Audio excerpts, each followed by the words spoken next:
मंजिलें उन्हीं को मिलती है जिनके सपनों में जान होती है, कुछ कर गुजरने वालों की ही इस सृष्टि में पहचान होती है। मैं आज अपनी जन्मभूमि राजस्थान के चूरू जिले की बिदासा तहसील का सबसे बड़ा गांव सांडवा कस्बे में हूं और मेरे साथ जो ये बेटी बैठी है उसने सफलता के नए आयाम स्थापित किए हैं। मेरे इधर इनकी माताजी बैठे हैं और इधर इनके पिताजी बैठे हैं और उधर गुरुदेव बैठे हैं और इधर वकील साहब बैठे हैं। बहुत मैं खुश हूं कि आज बेटियों की दास्तां, बेटियों की कहानी, बेटियों का एक ऐतिहासिक निर्णय, बेटियों की एक ऐतिहासिक सफलता सुनाने के लिए, प्रस्तुत करने के लिए मैं आया हूं। मेरे साथ बहन पूजा नर्मदा महावर माली मेरे साथ है। सबसे पहले तो आपको बधाई हो। धन्यवाद। ये सफलता की कहानी पास में कर लो। ये सफलता की कहानी कहां से शुरू होती है पूजा के? कब लक्ष्य लिया कि मुझे बैंकर्स बनना है, मुझे बैंक का कर्मचारी बनना है? लक्ष्य तो लिया था मैंने 2014 में, जब मैंने 10th करी थी। उस टाइम मेरे अच्छे मार्क्स आए थे। कितने प्रतिशत थे आपके? मेरे 84.3 थे। और गणित में कितने थे? 100 में से 100। गणित में 100 में से 100 थे। तब क्या विचार आया ऐसे? वही मेरा टर्निंग पॉइंट था, क्योंकि उस टाइम किसी के आते नहीं थे। तो आए थे तो भाई ने बोला कि अब इतने अच्छे मार्क्स आए ही हैं तो फिर आगे क्या करना है। मैंने बोला आगे जॉब लगनी है। तो बोले ठीक है। फिर आगे ग्रेजुएशन करी, तब कुछ था नहीं तो बोले अब करूं क्या। तब मैंने गूगल से सर्च किया था कि कौन सी जॉब जल्दी लगते है या फिर कौन सी गर्ल्स के लिए सेफ होती है। बिल्कुल, गूगल पे सर्च करने के लिए बहुत कुछ है, लेकिन अगर आप सफलता के नए आयाम भी खोजते हो तो वो भी आपको मिलेंगे। और जिस प्रकार नर्मदा ने गूगल में सर्च किया कि लड़कियों के लिए कौन सी जॉब अच्छी है तो उसमें आया बैंक वाला। तो आपने वो बैंक का लक्ष्य निर्धारित कर लिया। कहां से शुरुआत हुई? पहला पेपर दिया, क्या रिजल्ट रहा पहले पेपर में? फिर मैंने 2019 में माली संस्थान गई थी। मैं हमारी मालियों के लिए है। तो वहां से मैंने पहला पेपर यही दिया था, आरआरबी क्लर्क का। उसमें मैं 3 महीने तैयारी करी थी। उसमें मैं 3 नंबर से रही थी। तब फिर सबने सपोर्ट किया कि हाँ भाई अब लग सकते हैं या फिर आगे करवा सकते हैं। फिर कोविड आ गया तो 2 साल घर पे ही फिर कुछ नहीं किया, ऑनलाइन थोड़ा बहुत देखती थी, करती थी। फिर 2022 में जून में मैं गई थी जोधपुर।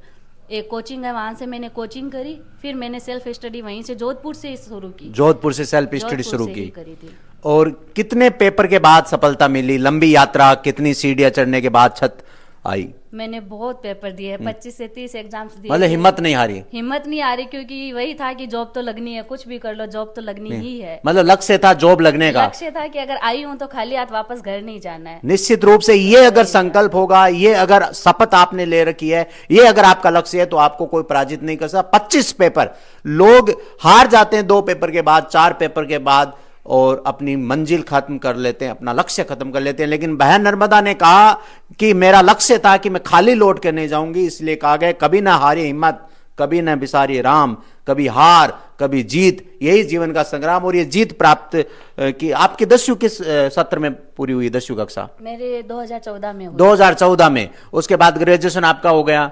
हाँ, उसके बाद में 2016 में मेरी 12th हुई। उसके बाद 2019 में मेरी ग्रेजुएशन हुई, लगातार हुई थी। तो मेरे सबसे बड़ा सपोर्ट था मेरा भाई। उन्होंने मुझे बोला था कि हाँ बाहर जाओ, आराम से पढ़ाई करो, अपने पे रहो, कुछ भी हो तो मुझे बोल देना। जब भी होता था रिजल्ट नेगेटिव आता था, मैं सबसे पहले उसको ही भेजती थी। बिल्कुल। कि मेरे इतने नंबर आए हैं, इतना हुआ है। वो बोलता कुछ नहीं है, तो बस पढ़ाई कर, बाकी सब हम देख लेंगे। बिल्कुल, हम देख लेंगे। तो बस वही समाज में बेटियां आज घर से बाहर निकलती है। आज भी हम उसी समाज में रहते हैं जिस समाज में हमारा देश आजाद हो गया, हमारा देश संविधान लागू हो गया, हमारा देश में कई नीतियां बन गई, कई कानून बन गए देश में। फिर भी बेटियां जब घर से बाहर निकलती है तो समाज कहें, पड़ोसी कहें, रिश्तेदार कहें, तो एक उनकी सोच रहती है कि कहां बेटियों को पढ़ा रहे हैं। क्या आपको भी ऐसी सोच का सामना करना पड़ा? बहुत करना पड़ा। मुझे शुरू में यही सुनने को मिलता था कि घर आ जाओ, बेटी है, बाहर क्यों पढ़ाना है, चूल्हा चौकी तो करना है, कौन सा आपको देगी पैसे, क्यों पढ़ाना है इनको। मैंने बोला जॉब लगूंगी, पहले आपको दूंगी, फिर आगे देखा जाएगा कि कौन लेगा कौन नहीं लेगा। कौन लेगा? मेरे पैसे होंगे, वो निर्धारित मैं करूंगी, आगे क्या करना आगे क्या करना है। तो इनको भी बहुत बोला गया, घर वालों को भी। तो कभी कभी तो इनको भी टेंशन होती थी, तो बोलते थे कि भाई आज जाकर कुछ हो गया। मैंने कहा मैं हूँ, मैं संभाल रही हूँ, मैं अपने रास्ते पे चल रही हूँ, तो मुझे कोई प्रॉब्लम नहीं है। बिल्कुल, जब व्यक्ति अपने इरादों पर खड़ा हो, लक्ष्य पर हो, रास्ते पर सही चले, तो कहीं आंधी तूफान आए तो उसे पराजित नहीं कर सकती। तो बहुत बोला गया कि घर से तैयारी कर लो, बाहर जाने की कहाँ जरूरत है। मैंने कहा अगर घर से होती तो मैं बाहर निकलती ही क्यों। इस सफलता का जब पूरा श्रेय की बात आती है तो इधर माताजी है, इधर पिताजी है।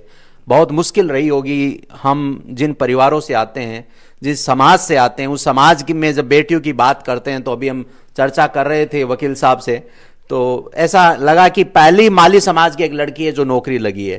तो ये मतलब कई समाजों की जब बात करता हूं तो कई समाज तो बहुत आज बुलंदियों को छू चुके हैं, लेकिन आज भी हमारे इन जो पिछड़े हुए समाज है, दलित समाज है, उनकी बेटियों को घरों से बाहर नहीं भेजा जाता। तो बहुत समस्या है, आपने उस समस्या का सामना किया। क्या मानना है, लड़कियों को क्या प्रेरणा देना चाहोगे, क्योंकि आज आप एक सफल लड़की हो, क्या कहना चाहोगे लड़कियों को?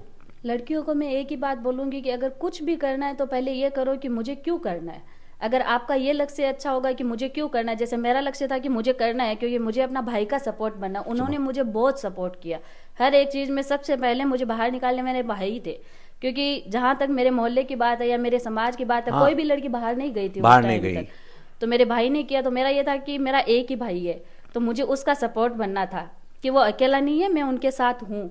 तो वो होता है, अगर आप चाहो तो कोई भी लक्ष्य को प्राप्त कर सकते हो, और पहले अपना लक्ष्य बनाओ कि मुझे क्यों करना है, और फिर ये देखो कि आप जहां पे भी हो, कम से कम आपके परिवार वालों की इज्जत वहां ऊंची रहे। आप जहां पे भी जाओ तो आप वैसे ही रहो कि आप कहीं पे भी जाओ तो लोग बोले कि हाँ भाई अच्छे परिवार से आई है। बिल्कुल, मैं उन बेटियों को कहना चाहूंगा, उन बेटों को भी कहना चाहूंगा कि रील के चक्करों में रियल लाइफ को बर्बाद न करें। इस बेटी ने कर दिखाया है, रियल वास्तविक जो लाइफ है उसको कैसे जिया जाता है। आजकल बेटियां सोशल साइट पर ठुमके लगाती नजर आती है, तो उनके लिए क्या प्रेरणा संदेश देना चाहोगे हमारे एक समाज को लेकर? देखो, आपको क्या करना है क्या नहीं करना है वो आपकी इच्छा है। अगर आप चाहो तो आप कुछ भी कर सकते हो, बट ये है कि आप अपनी संस्कृति को मत भूलो।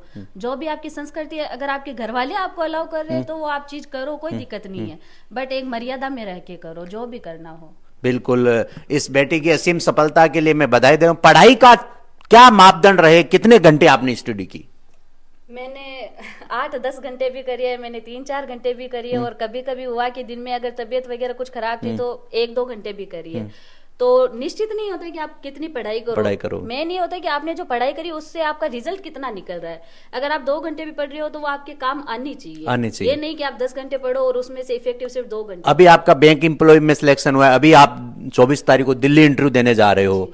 मतलब बेटी का वो कहते हैं ना, देता है ऊपर वाला जब छप्पर फाड़ के देता है, एक सिलेक्शन नहीं, 2 नहीं, 3 सिलेक्शन हो जाते हैं। दिल्ली में अभी किसका इंटरव्यू आपका 24 तारीख को है? LICAA का है, असिस्टेंट एडमिनिस्ट्रेटिव ऑफिसर। मतलब बड़ी पोस्ट है। हाँ, इस पोस्ट पे आपका सिलेक्शन, उससे बड़ी पोस्ट है, इससे तो ट्रिपल उसकी सैलरी है।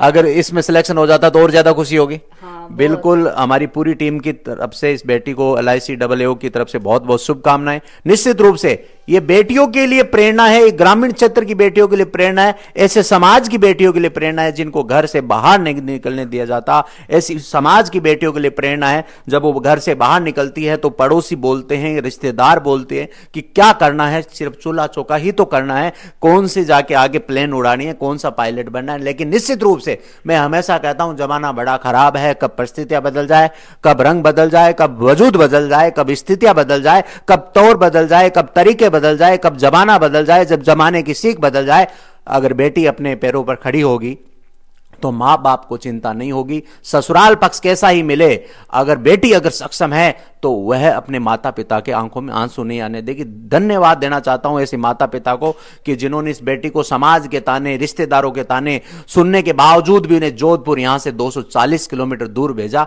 बहुत बहुत बधाई और नर्मदा इस सफलता के लिए। बिल्कुल, मेरे साथ में इनकी माता जी है, बातचीत करूंगा। राम राम सा, किया लाग रहे है? बढ़िया लाग रही है जिस है तो अब है, मतलब मन राजी है के एकदम है? पहले तो टेंशन रहती, बारह रहती जना टेंशन रहती के? टेंशन तो नहीं रहती, कोई तो जना के तो कहीं भेजो बारह रहे।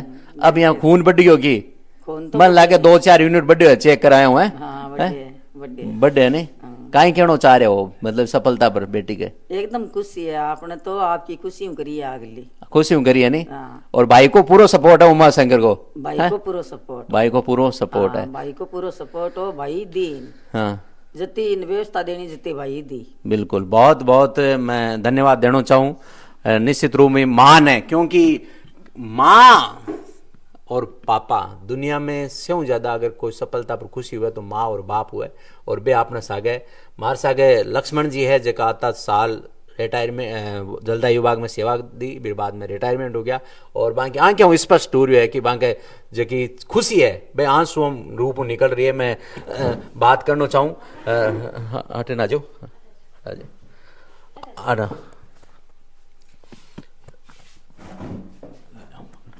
क्या लाग रहे है?